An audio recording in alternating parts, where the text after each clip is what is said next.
سننے میں بھی لطف آئے گا، سنانے میں بھی لطف آئے گا۔ ایک اور سلوات پڑھیں گی کہ جا کے محمد علیہ وسلم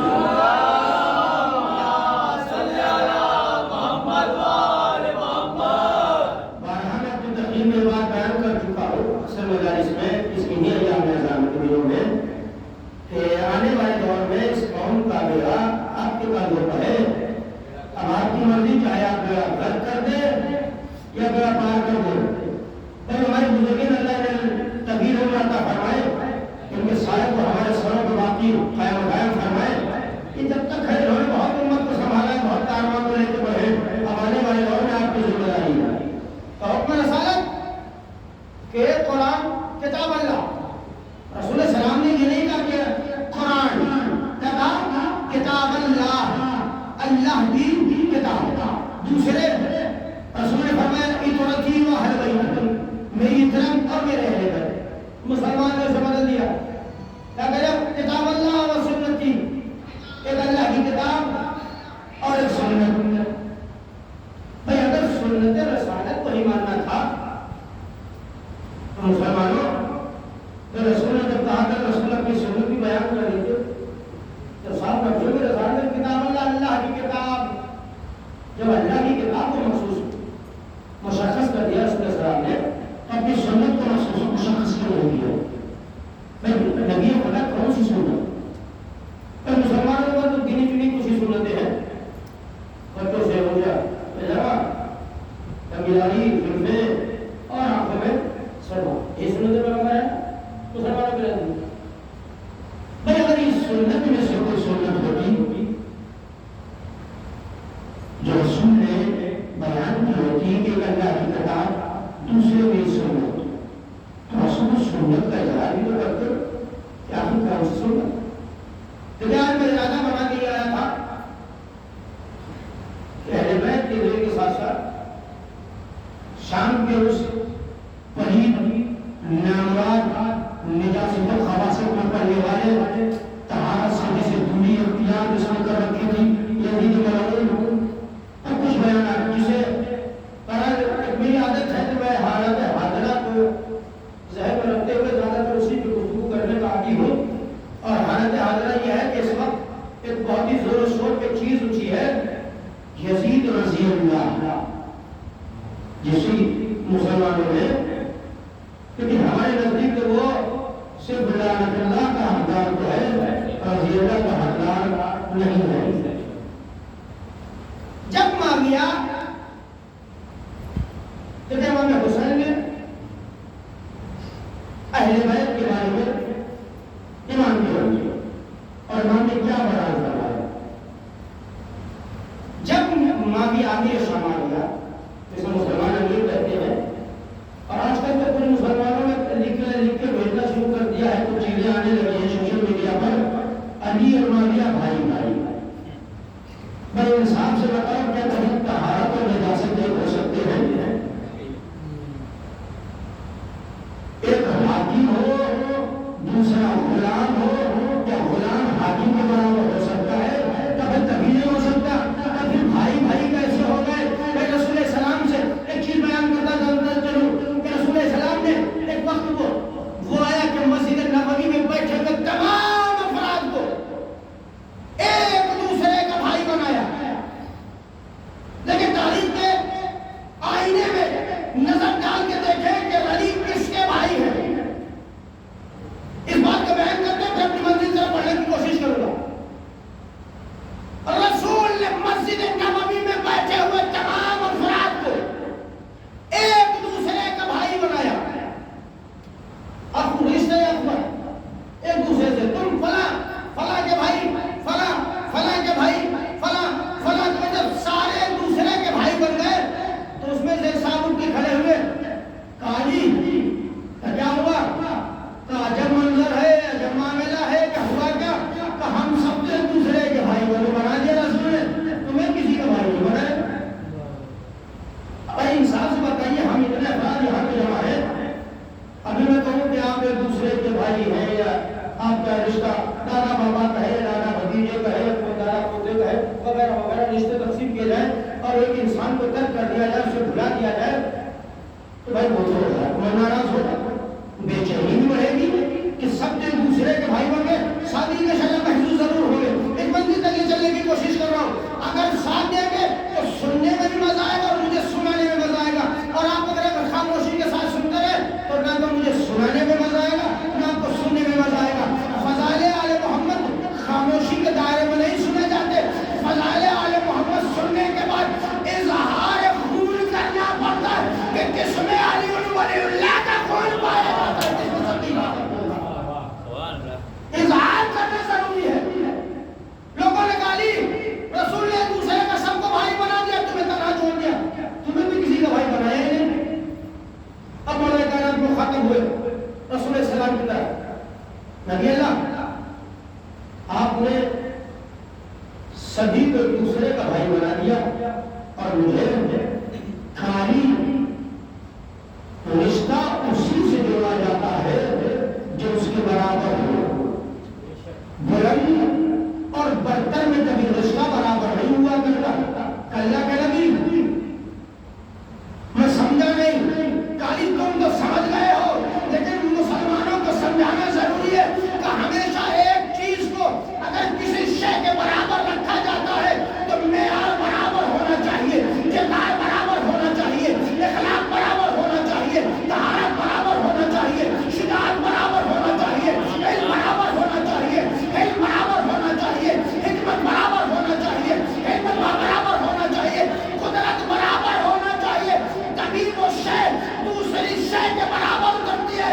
علی میری نگاہیں دیکھ رہی تھی نہ مدینے میں کوئی تیرے برابر ہے نہ مکے میں تیرے برابر. صلوات نبی ملک محمد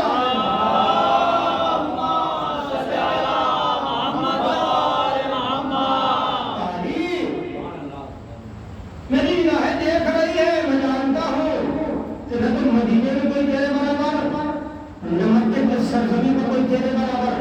اللہ کے نبی پھر قاری جیسے ہارون موسیٰ کا بھائی تھا، علی تو میرا بھائی ہے.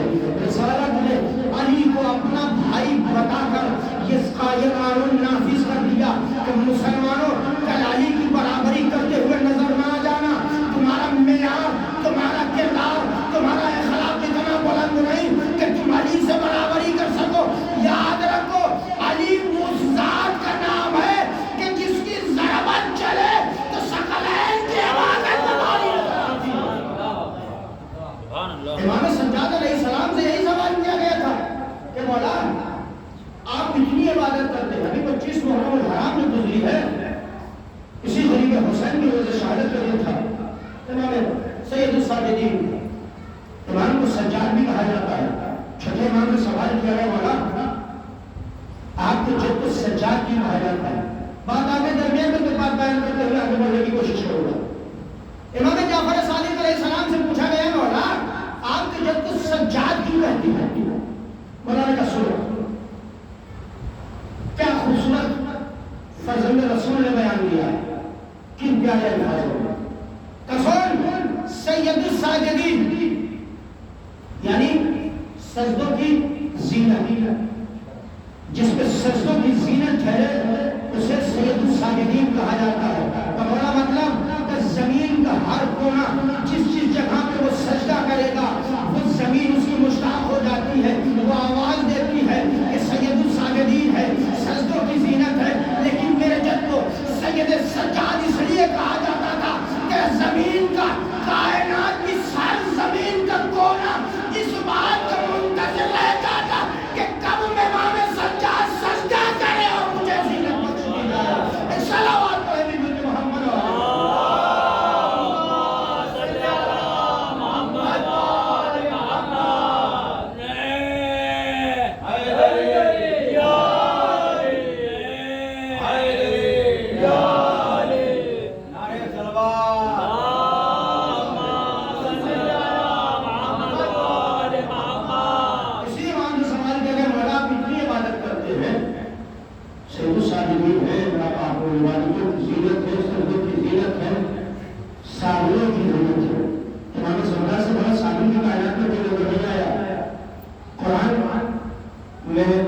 اللہ نے جناب نوح کو خطاب کرتے ہوئے کہا یہ تم سے بڑا کائنات میں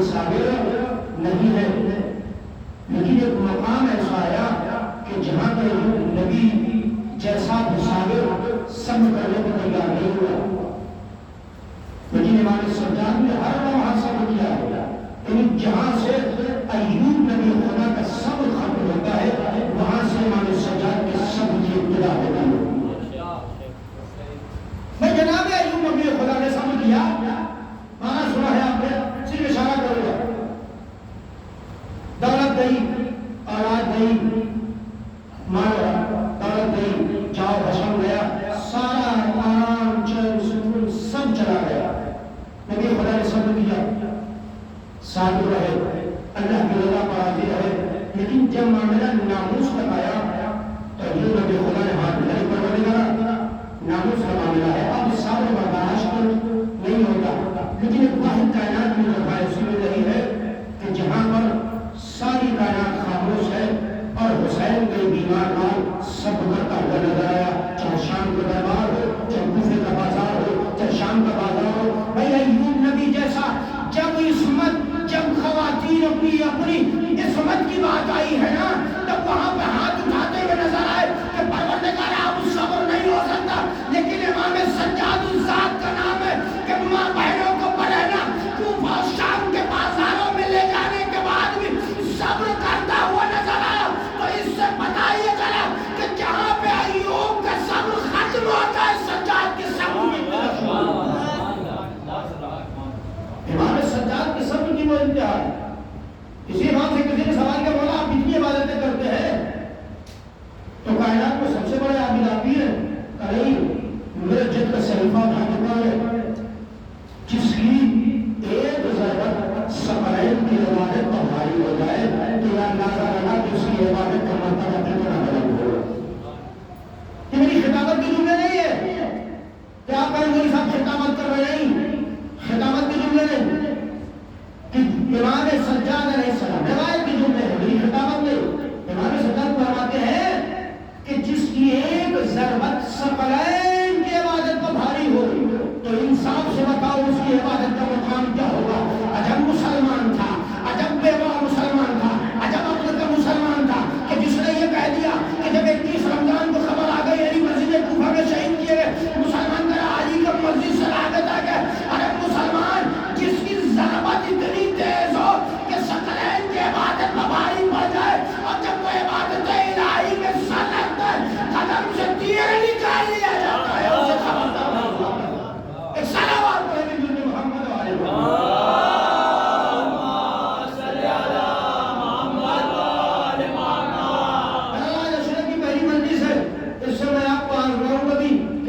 حالات میں سننے کے عادی ہیں، ماشاءاللہ جی تو مجھے معلوم ہے کہ آپ کیسے سننے کے عادی ہیں، لیکن اس عشرے کی پہلی مجلس ہے، اگر آپ کسی خاموشی کے ساتھ سنتے رہیں گے تو کل انشاءاللہ میں اتنا سوکھا موضوع لے کے آؤں گا کہ میں پھر وہی مسئلہ آ جائے گا، مختار نامہ لا کے شروع کر دوں گا، اور ماشاءاللہ سے آپ سنتے رہیے گا چاہے سنتے رہیے گا۔ صلوات پڑھیں گے محمد علیہ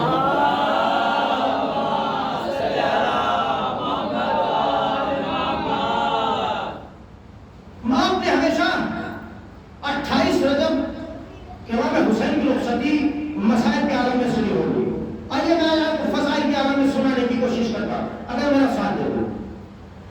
جب امیر شام آ گیا، دنیا سے واصل جہنم ہوا، تو اس کی جگہ پر اس کا نالائق بیٹا، بھائی باپ نالائق ہوتا تو اولاد لائق ہوتی ہے، جب باپ نالائق ہو تو اولاد لائق نہیں پائی جاتی، نالائقی ہوتی ہے، تو نالائق کی جگہ دوسرا نالائق آ کے بیٹھا اور اس نے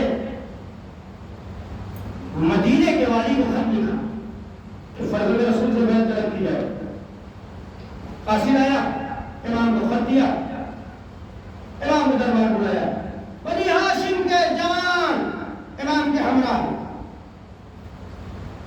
دربار کے دروازے پہ پہنچے، آگے سپاہی پڑا کہ صرف امام حسین داخل دربار ہو گئے، باقی نہیں، باقی امام وہیں ٹھہر گئے، امام دربار میں داخل ہوئے، اب ولید کہتا ہے امام سے مخاطب ہو گئے کہ یزید کا باپ معاویہ دنیا سے نکل گیا ہے، اس کے تمام تر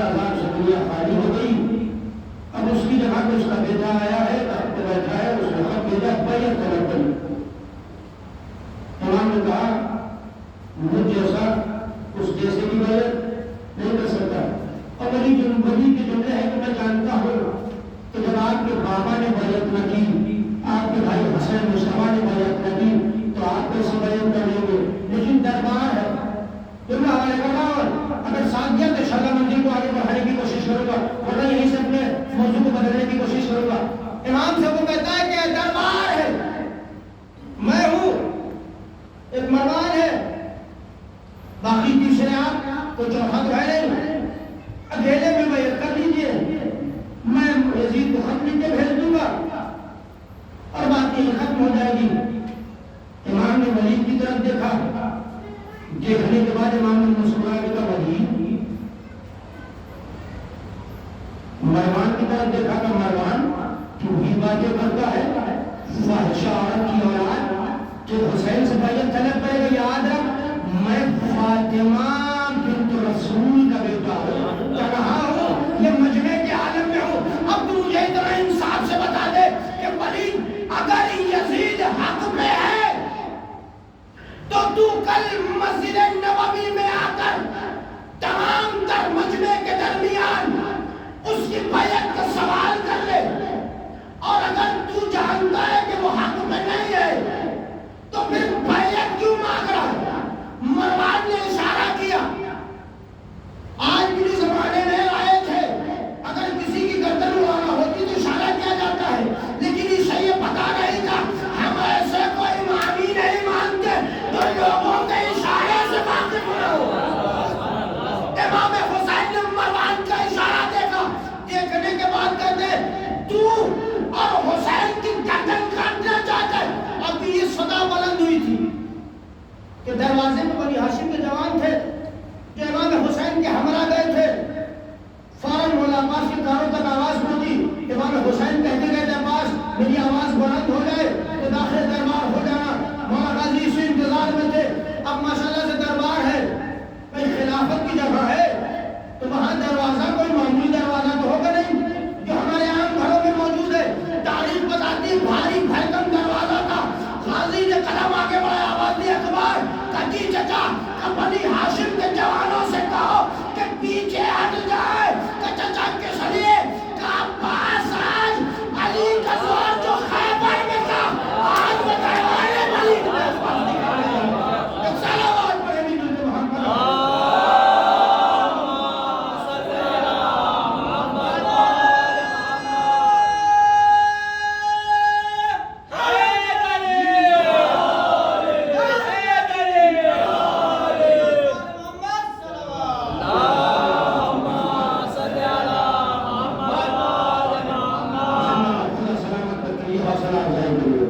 ساتھ ایسے دیا جاتا ہے، اور مجلس سننے کے بعد فضائل آل محمد کو سننے کے بعد ایسے ہی اظہار ولایت بھی دیا جاتا ہے کہ ہم ولایتیوں کا مجمع ہے، سمجھائیوں کا مجمع نہیں۔ سمجھائی خاموشی سے سن لیتے ہیں، لیکن ولایت آل محمد کو چھوڑنے والے جب فضائل آل محمد کو سنتے ہیں تو خون میں ایسے جوش اور بلبلا بڑھتا ہے کہ انسان کی صدائیں بلند ہو جاتی ہیں، کبھی نعرہ حیدری کی شکل میں، کبھی لبیک یا حسین کی شکل میں، جو اس بات کی دلیل ہے کہ یاد رکھو تم نے ایسوں کو مانا تھا کہ جو میدان چھوڑتے نظر آتے تھے، ہم نے ایسوں کو مانا ہے جو میدان کو فتح کرتا ہے۔ ایک صلوات پڑھیں گے ملتے محمد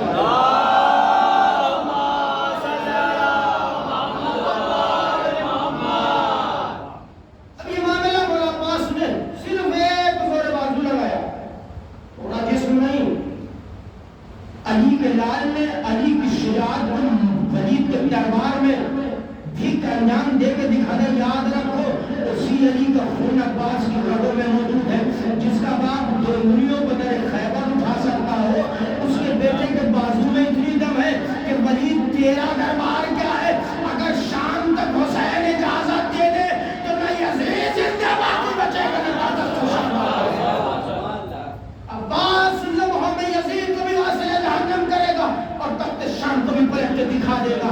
تاریخ بتاتی ہے، بھائی اور آپ نے سنا ہوگا کہ کربلا کے منظر کو، سنا ہوگا ذہنوں میں موجود ہوگا، خود عباس ذاکرین سے کہ آپ بتائیے کبھی کسی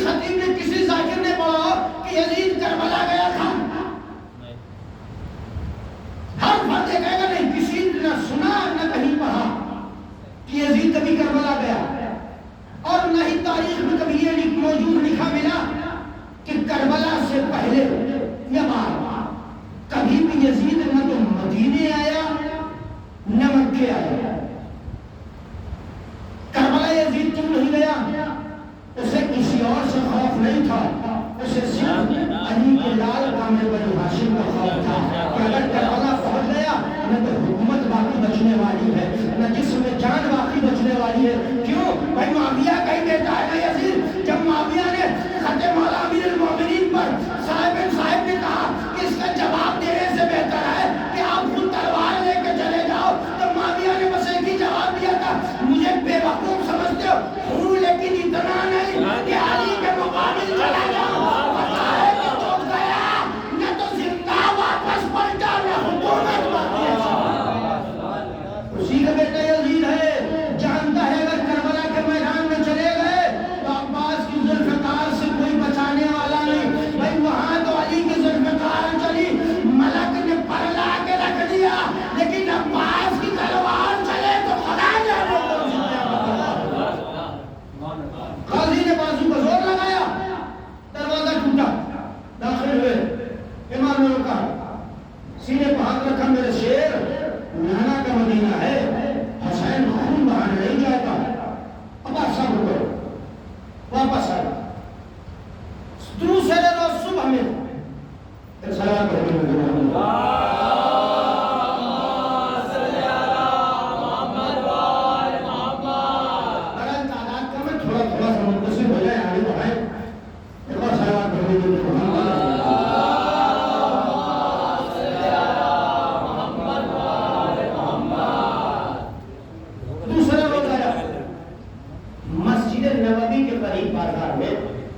ولید اور مروان اپنے لشکر کے ساتھ امام حسین کے مقابلے آئے.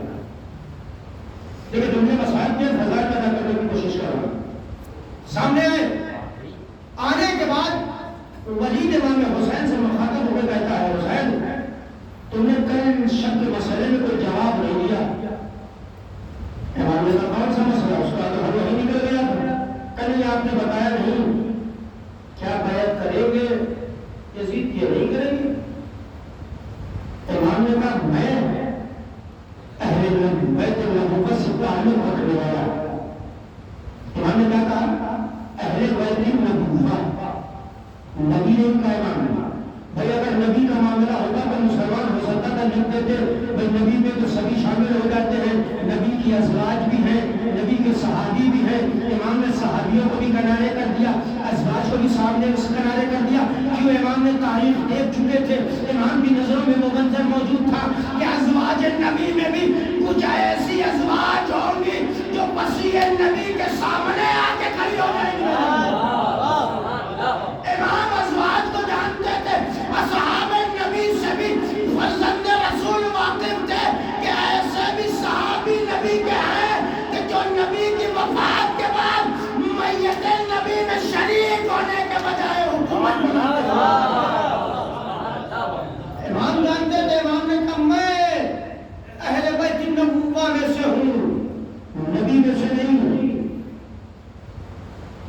میں معدن الرسالہ، رسالہ میں سے معدن الرسالہ. معدن بولتے ہیں اس جگہ کو کہ جس چیز کا کہیں سے ذخیرہ معدن ہے، جیسے کوئلے کا خدان، چاندی کا خدان، سونے کا خدان. امام نے کیا فرمایا کہ میں رسالت کے معدن میں سے ہوں.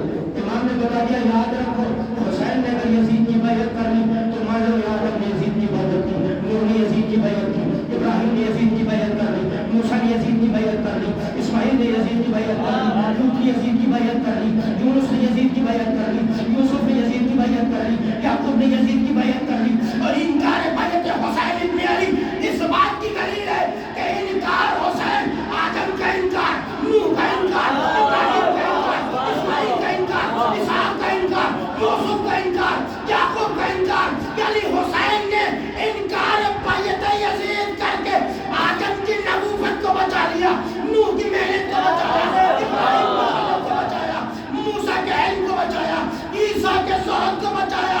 یعنی آخر میں جملے کو اپنے پائے تکمیل تک پہنچا کے اتنا بس کافی ہوگا کہ حسین کا انکار رسالت کو بھی بچایا. ایک سلام پڑھنی جو کہ محمد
قاصد بھی ہے، حافظ بھی ہے، یعنی تمام تر چیزیں امام نے وہیں پر اس کو ولید کو اور مروان کو مخاطب کرتے ہوئے کہتے یاد رکھ حسین جیسا یزید جیسے بھی بیعت نہیں کر سکتا. امام نے بیعت یزید سے انکار کر کے بتا دیا یاد رکھو چاہے مجھ حسین کا دور ہو یا آٹھویں حجت کا دور ہو چاہے آخری قائم کا دور ہو یا کل حسین نے بیعت کی تھی آٹھواں بیعت کرے گا حجت بیعت کرتا ہوا. تو یاد رکھ یہ نہ سوچ کہ حکومت تیرے قبضے میں، تخت و تاج تیرے قبضے میں، تو حسین سے بیعت لے لے گا. تیری کیا مجال ہے کہ تو حسین سے بیعت لے لے. ماں اہل بیت کے مقابلے سے ہے. بل اس سے ایک بات سمجھ میں آ گئی کہ حدیث رسول کو کم کرنا مسلمانوں کی پرانی عادت ہے. رسول نے کہا ان تارک فیکم الفقر کتاب اللہ و عترتی و اہل بیتی. مسلمانوں نے کہا کتاب اللہ و سنتی، بس سنت رسول کو لا کے مسلمانوں نے داخل کر دیا.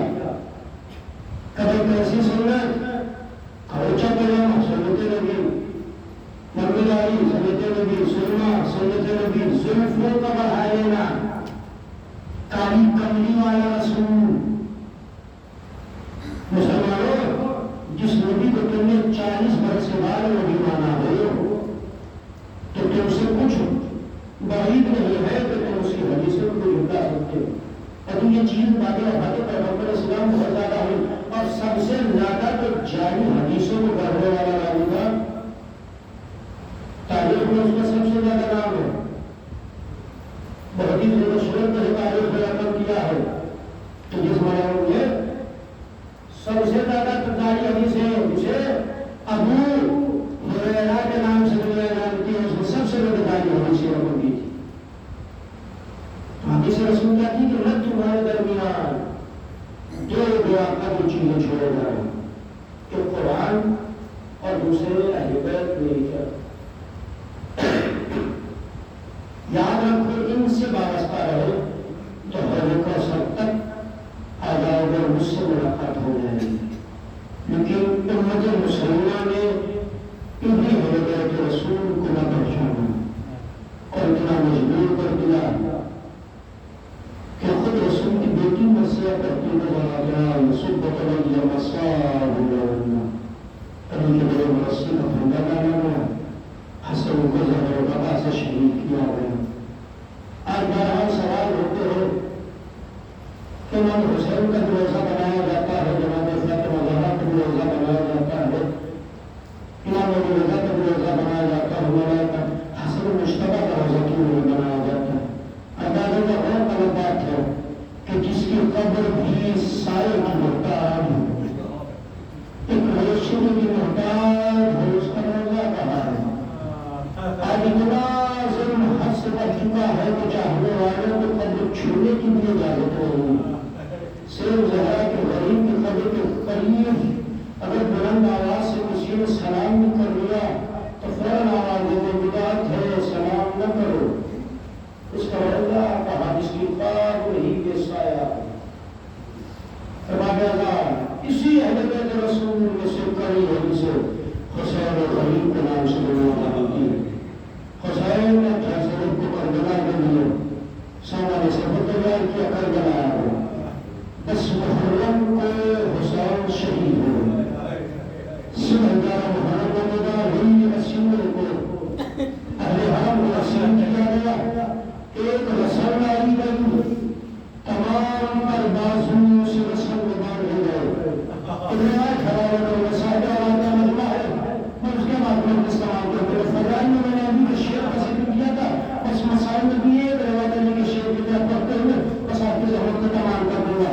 جیسا کہ چاہے ویسے گریا کر لیجیے گا، اس لیے کہ یہ میرا آئسہ اس کا بدلتے جا رہے ہیں. زہرا کلا رخصت ہوتا چلا گیا، جو اگلے میرا ذمہ رہے گا پھر حسین پر رہے گا. تقدیر کھول کے پیسہ کیجیے، ایسے پیسہ دیا کیجیے کہ شاید اس وقت 40 حسین کی فہرست میں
نیزہ کی بلندی پر ٹھہرے گا، ادھر لے جاؤ سر عباس لایا گیا، اب قیامت آ گئی، زینب منظر دیکھ رہی